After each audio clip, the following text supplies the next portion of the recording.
In this video, we are going to be creating collections inside your resources to help you stay organized with the material that you're adding, as well as when you're saving courses or individual material that you haven't saved from a course that is maybe now ending.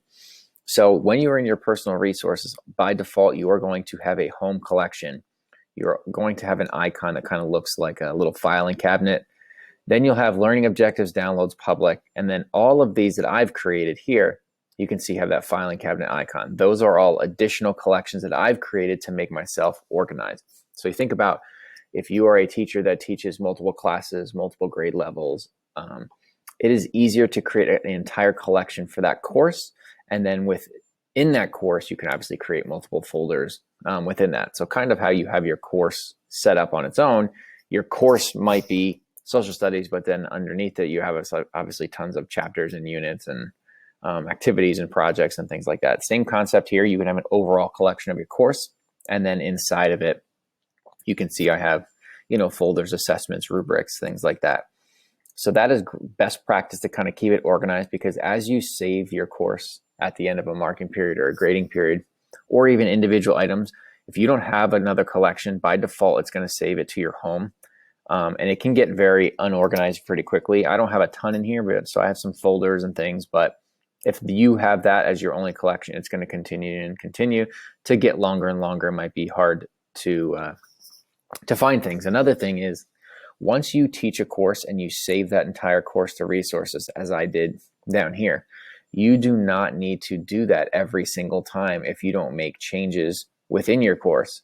If you make a single change here or there, you can save that individual item to your resources. You don't need to save the entire course every time. Some people like to, and then they would rename it. Like this one says Math Course 3. They might rename it to Semester 1, 2020 to 21 for them. And that's fine. But I would highly recommend creating a collection based on an individual course that you teach, not a collection for each unit or a collection for each chapter. You can do that within the collection. So in order to create one, is you just click this icon right here, give it a title. So we can just call this sample.